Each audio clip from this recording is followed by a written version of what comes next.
नमस्कार। देखिए, आज हम स्टेनोग्राफर ग्रेड डी का जो अभी DSSB ने एग्ज़ाम लिया था 11 सितंबर 2025 को, उसकी जो सेकंड शिफ्ट थी 1 बजे से 3 बजे तक की, उसके मैथ्स के क्वेश्चन डिस्कस करेंगे। इस एग्ज़ाम में 35 क्वेश्चन आए थे मैथ्स के, लेकिन जो उसमें से करने लायक जो क्वेश्चन थे वो मुझे 21 लगे, 21 क्वेश्चन लगे। बाकी के जो रिमेनिंग क्वेश्चन थे वो काफ़ी इजी थे, बिल्कुल उसमें प्लस माइनस ही करना था, तो उनको करा कर वीडियो लंबी करके कुछ फ़ायदा नहीं होगा और मैं कुछ नया भी सिखा नहीं पाऊँगा आपको। तो चलिए, यहाँ जो इनके मैथ्स के क्वेश्चन थे वो हम करते हैं। देखिए, पहला सवाल है। पहले सवाल में एक पर्सन ये बता रहे हैं कि एक पर्सन जो है वो 35% जो है अपनी इनकम सेव करता है। मान लो उसकी इनकम जो है 100 थी, अगर वो सेव 35 कर रहा है तो एक्सपेंडिचर कितना होगा उसका? 65, है ना। अब ये कह रहे हैं कि अगर मंथली इनकम जो है वो 20% इंक्रीज़ हो जाए, 20% मतलब यहाँ 20 बढ़ गई, 120 हो गई इसकी, और 20% जो है उसकी सेविंग भी बढ़ जाए। सेविंग 20% मतलब 1/5 इसका, 7 और इंक्रीज़ हो गई, मतलब ये हो गई 42। एक्सपेंडिचर कितना होगा था? 78। तो percentage increase in the expenditure, ये कितना इंक्रीज़ हुआ? 13/65 इंटू में 100, ये हो जाएगा आपका 20% increase in the expenditure. Next question है आपका, यहाँ पे आपको लीस्ट वैल्यू ऑफ एक्स बतानी है, इसकी वैल्यू बतानी है जिसकी वो नंबर जो है वो 3 से डिविजिबल हो जाए। मतलब क्या है कि एक नंबर दे दिया हमें 23x71, ये 3 से डिविजिबल होना चाहिए, और x की वैल्यू मिनिमम आप क्या रखोगे? लीस्ट वैल्यू पूछी है इन्होंने, तो 3 की डिविजिबिलिटी का रूल ये होता है कि सभी की सभी जो संख्याएं हैं, डिजिट्स हैं, उनका सम भी जो है 3 से डिविजिबल होना चाहिए। यहाँ पे क्या हो जाएगा? 2 + 3 + 7 + 1, ये कितना हुआ? 3 और 2 5, 7 और 5 12 और 1 13, है ना। 13 में क्या जोड़ें कि वो 3 से डिविजिबल हो जाए? 1 जोड़ेंगे तो नहीं होगा, 2 जोड़ेंगे तो बिल्कुल हो जाएगा। 15 डिविजिबल होता है 3 से, तो x की वैल्यू आपके पास जो लीस्ट वैल्यू होगी वो x की हो जाएगी 2। नेक्स्ट क्वेश्चन है आपका एवरेज का। यहाँ पे क्या बोला गया है कि 10 ऑब्जर्वेशंस का जो है एवरेज 40 है। 10 संख्याएं हैं या ऑब्जर्वेशन है, उसकी एवरेज 40 है। और बाद में ये पता लगाया गया कि एक संख्या को जो है हमने 33 पढ़ लिया, जबकि वो थी 49, यानी कि उनका जो टोटल था वो ज़्यादा आना था, एवरेज जो है ज़्यादा आनी थी। कितनी ज़्यादा आनी थी? 49 में से 33 गए, 9 में से 3 गया 6, 16 ज़्यादा आनी थी। अब 16 जो है, टोटल ऑब्जर्वेशन तो 10 की 10 है, तो कितने पे इफेक्ट पड़ेगा? 10 पे, तो 16/10 कितना हो जाएगा आपका? 1.6 हो जाएगा आपका 1.6। तो आपकी एवरेज क्या हो जाएगी? करेक्ट एवरेज क्या हो जाएगी? पहले कितनी थी आपकी एवरेज? 40, और अब एवरेज कितनी बढ़ गई है? 1.6, तो ये हो जाएगा 41.6। नेक्स्ट क्वेश्चन है आपका, इसमें हमें बताना है कि how much is 60% of 60। 60% of 60 कितना होता है? 36।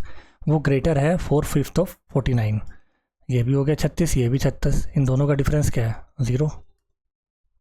ये 2 क्वेश्चन आए थे एग्ज़ाम में, मैंने आपको एक ही कराया है, अगला भी बिल्कुल सेम ही था सवाल। नेक्स्ट जो क्वेश्चन है वो है कि एक डीलर जो है 10% डिस्काउंट देता है मार्क प्राइस पे, और एक आइटम फ्री भी देता है अगर वो 15 आइटम खरीदते हैं, लेकिन उसके बाद भी उसको 5% का प्रॉफिट हो जाता है। तो मार्क प्राइस बताना हमें कितना ज़्यादा है कॉस्ट प्राइस से। देखो, इसमें 3 चीज़ें हैं, CP, MP और SP, ठीक है। अब ये क्या कह रहे हैं कि एक डीलर ने जो है 10% डिस्काउंट दे दिया मार्क प्राइस पे। मान लो मार्क प्राइस अगर 100 था, तो उसने 90 पे कोई चीज़ बेची और एक आइटम दे दिया फ्री 35 आइटम में। मतलब कि जो ख़रीदने वाला बंदा है ना, वो कितने आइटम खरीदेगा? 35 के पैसे देगा। बेचने वाला जो है वो तो 36 बेच रहा है, ठीक है।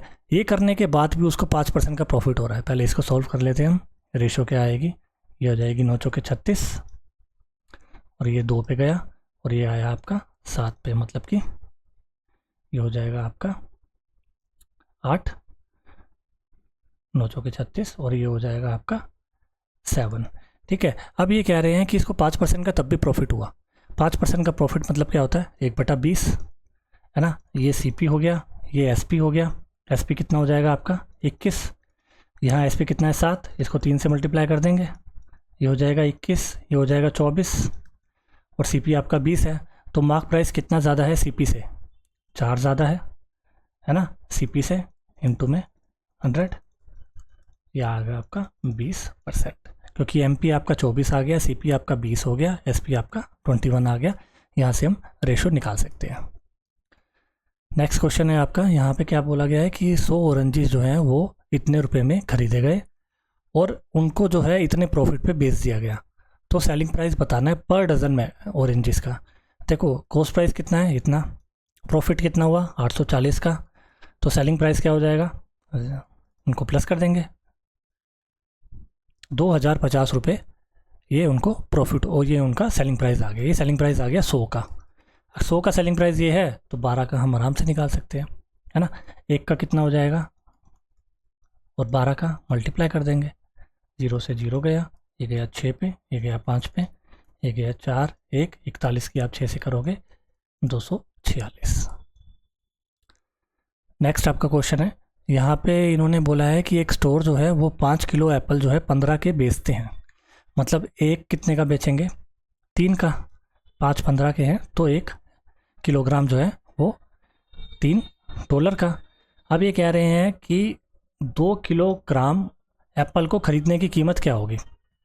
ठीक है, यहाँ पे एसपी दे दिया, यहाँ पे सीपी पूछ रहे हैं, लेकिन उन्होंने बोला है कि सेम रेट पे, मतलब कि 1 का 3 पे ही हमें बताना है, रेट सेम है, चाहे एसपी हो चाहे सीपी हो।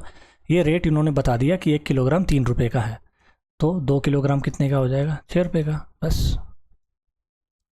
नेक्स्ट क्वेश्चन आपका बार का एक फ्रैक्शन है, उसको सोल्व करना है। देखो इस पे 3 के ऊपर बार है, तो रूल क्या होता है कि पहले पूरी संख्याओं को लिखो, उसमें से जितनी भी संख्याएं हैं जिन पे बार नहीं है उनको माइनस करो, बाय जितने पे बार है उतना 9 लिखो और जितने पे बार नहीं है उतनी 0 लिखो, प्लस में 13/300। ये कट नहीं रहा है तो इसको ऐसे ही रहने देंगे। अब 3 में से 2 गया 1, 2 में से 1 गया 1, ये हुआ 900, जमा में ये आया 13/300। ठीक है, अब इसको प्लस करेंगे तो ये कितना हो जाएगा आपका, पहले तो इसको हम काट लेते हैं, ये जाएगा आपका 300 पे, ये जाएगा आपका 3 3 9 और 7। ठीक है, 37 और 13 ये हो गया 50, बाय एलसीएम आपका 300 कर देंगे तो 1/6। नेक्स्ट आपका क्वेश्चन है, इसमें पूछा है कि 11 का नंबर इसमें से कौन सा है जो डिविजिबल होता हो।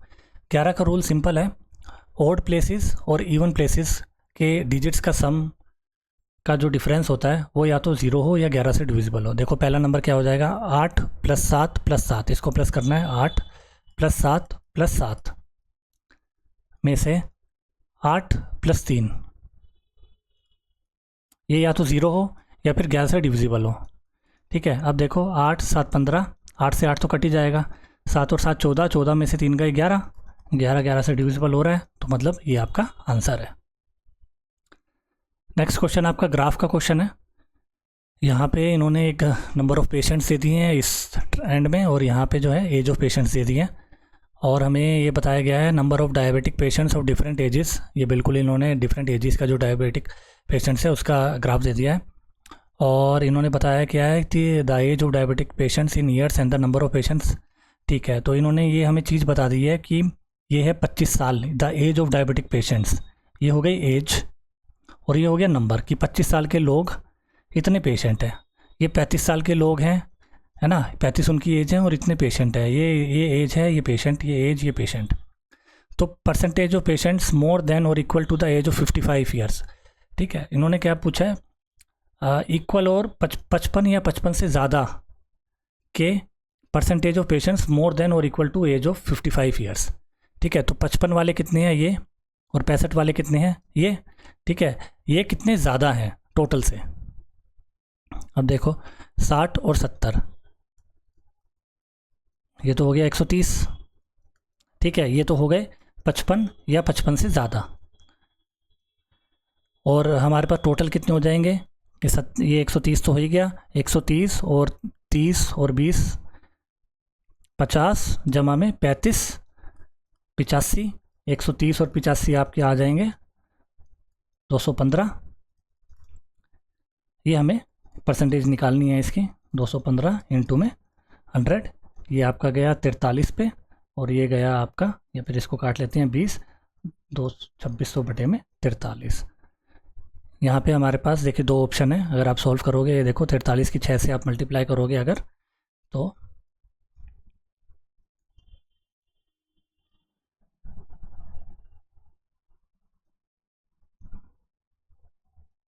2580, और यह 20 और ऐड कर दोगे तो आपका 2600 बटे 43, यही आपका आंसर है। नेक्स्ट आपका सीआई का सवाल है। सवाल में क्या बताया गया है कि एक सर्टेन ऑफ मनी जो है वो इतना हो जाता है 4 साल में, मतलब कि 162 था और वो 512 हो जाता है 4 साल में। अगर हम रेशो बनाएं तो ये हो जाएगा 8 पे और ये हो जाएगा आपका 256 पे। ठीक है, 4 साल में, तो पावर अंडर रूट की 4 कर देंगे इसमें, ये हो जाएगा 3 और ये हो जाएगा 4। कोई अमाउंट 3 था वो 4 हो गया, कितना इंक्रीज़ हो गया, 1, कितने से, 3 से, गुणा में 100, ये 33.3 जो है ये आपका रेट आ गया। नेक्स्ट आपका क्वेश्चन, एक और टेबल दे दी गई है हमें, और इन्होंने हमें बताया गया है कि 5 एम्प्लॉयज़ हैं जिनकी जनवरी, फरवरी, मार्च, अप्रैल 4 महीने की सैलरी इन्होंने दे दी है। इन्होंने पूछा है total salary paid to employ E3, E3 को कितने मिले। E3 को 4, 8, 12, 16, 16 एक ही ऑप्शन में है, ये आपका आंसर हो गया। नेक्स्ट भी आपका जो है एक बार ग्राफ का, सॉरी, एक आपका बार का क्वेश्चन है, और इसको सॉल्व करते हैं। चलिए, इस सवाल में हमें क्या बताया गया है, हमें दे दिया है 0.8268 के ऊपर बार, तो वही हम फॉलो करेंगे। पहले पूरा नंबर लिखेंगे, इसमें से जितने पे बार नहीं है वो हटा देंगे, बाय में जितने पे बार है उतने 9, जितने पे बार नहीं है उतनी 0। अब इसको सॉल्व कर लेंगे, 8 में से 2 गए 6, 16 में से 8 गए 8, 1,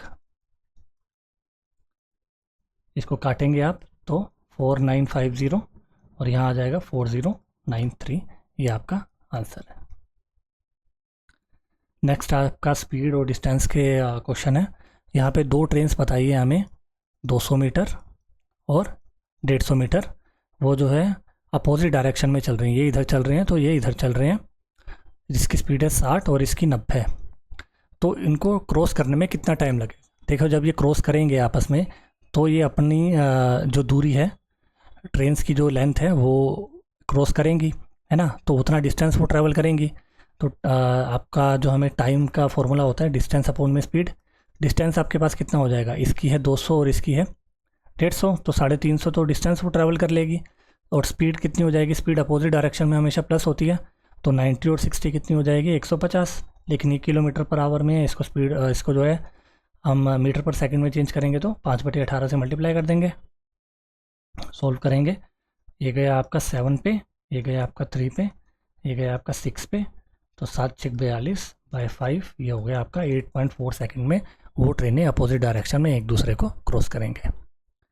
नेक्स्ट आपका क्वेश्चन है, इसमें हमें 3 वैल्यूज़ दे दी हैं P, Q और R, और S की वैल्यू पूछी है ताकि वो प्रोपोर्शन में हो। प्रोपोर्शन में मतलब P/Q बराबर में R/S ये होना चाहिए। बस वैल्यू पुट कर देते हैं, 5/7 = 10/S। S की वैल्यू कितनी हो जाएगी, 14। नेक्स्ट आपका मेंसुरेशन का सवाल है। इसमें रेडियस और हाइट जो है एक सिलेंडर की 3:5 में दे दी, और लेटरल सरफेस एरिया हमें इतना दे दिया। वॉल्यूम बतानी है हमें सिलेंडर की। देखो, रेडियस जो है वो हमें दे दिया 3, इसको x मान लेते हैं, 3x, और हाइट हो गया 5x। लेटरल सरफेस एरिया क्या होता है, 2πRH, मतलब कि 2 इंटू में 22/7 इंटू में 3x इंटू में 5x, ये हमें 4620 के बराबर दे दिया। कट कर लेते हैं, 11 दूनी 22, 11 चौके 44, 420, ये आपका गया 105 210 पे, ये आपका गया 105 पे, ये गया आपका 21 और 7 पे। तो x² की वैल्यू आ गई 49, यहाँ पे भी 7 है तो यहाँ चला जाएगा, 7×7 = 49, x की वैल्यू आ गई आपके पास 7, मतलब कि आपका जो रेडियस है वो हो गया 21 और हाइट जो है वो हो गई आपकी 35। सिलेंडर की वॉल्यूम बतानी है, वॉल्यूम होती है आपकी πr²h, मतलब कि 22/7 R 21 × 21 इंटू में 35, 7 की आप 35 को करोगे तो 7×5 = 35, देखो अब इसको सोल्व कैसे करना है, कैलकुलेशन लंबी हो जाएगी। यहाँ पे देखो 22 को हम क्या लिख सकते हैं, 2 गुणा में 11 गुणा में 21 गुणा 21 तो 441 होता है, गुणा में 5, अभी हो गया 5 दूनी 10, ठीक है। 441 इंटू में 11 इंटू में 10, 11 का रूल लगा देते हैं यहाँ पे मल्टीप्लाई करने का, 4 और 1 4 1, और ये हो जाएगा 4 4 8, 4 और 1 5, और 0 का 0, ये हमारा आंसर हो गया। मल्टीप्लाई करने की हमें ज़रूरत भी नहीं पड़ी। 2 ट्रेन है नेक्स्ट क्वेश्चन में, और 120 मीटर और 120 मीटर 180 मीटर, और वो सेम डायरेक्शन में मूव कर रही है। ये 120, ये 180, और इसकी स्पीड है 60 और इसकी है 90। देखो ये उससे डिफरेंट कैसे, ऊपर वाले क्वेश्चन से उसमें अपोजिट डायरेक्शन में कर रहे थे, इसमें सेम डायरेक्शन में मूव कर रहे हैं। जब सेम डायरेक्शन में मूव करोगे तो रिलेटिव स्पीड जो है माइनस हो जाएगी, मतलब स्पीड हो जाएगी आपकी 30 किलोमीटर पर आवर। यहाँ पे हमें टाइम बताना है, तो टाइम का फॉर्मूला क्या होगा, डिस्टेंस अपॉन स्पीड। डिस्टेंस कितना हो जाएगा आपका 300, 120 जमा में 180 300, और टाइम और स्पीड हो जाएगी 30। इसको मीटर पर सेकंड में अगर हम करें तो ये हो जाएगा आपका 18 दूनी 36 सेकंड में ये दोनों एक दूसरे को, ये जो फास्टर ट्रेन है वो स्लोअर ट्रेन को क्रॉस करेगी।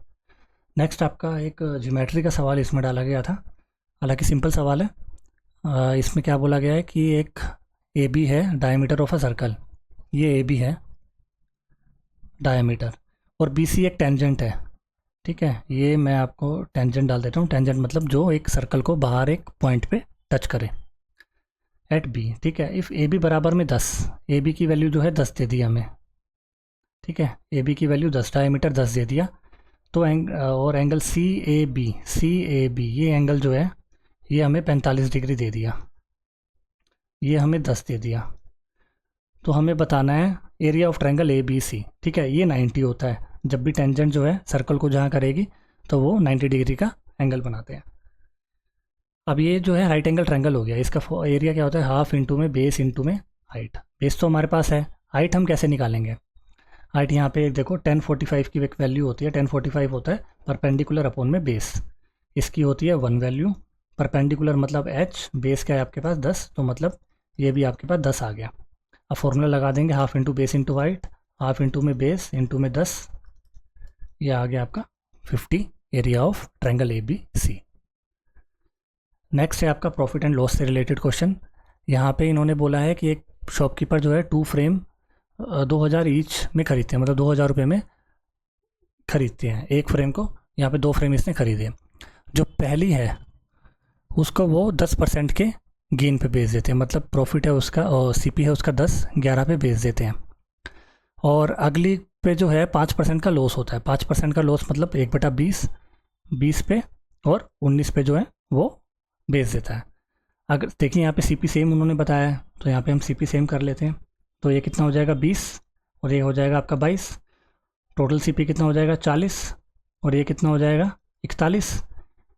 कितने का प्रॉफिट हुआ, 1 का बाय 40 इंटू में 100, ये हो जाएगा आपका 5/2 बराबर में 2.5% का इसको गेन हुआ है। सीपी इसका 40 है, एसपी इसका 41 है, तो प्रॉफिट हुआ है इसे 1 रुपये का। अगला आपका मेंसुरेशन का सवाल है।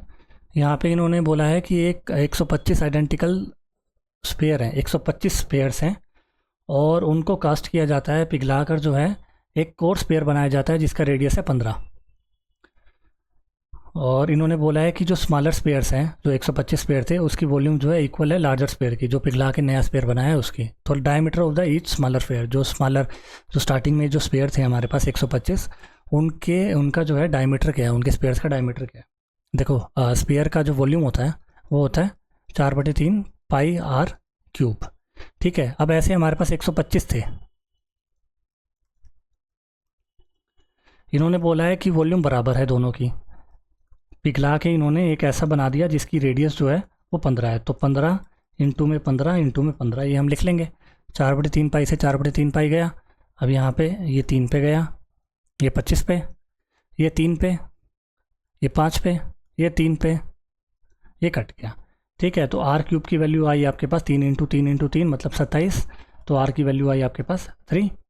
डायमीटर क्या होता है 2r, तो 2r की वैल्यू हो जाएगी 2 इंटू 3 इजिकल टू 6।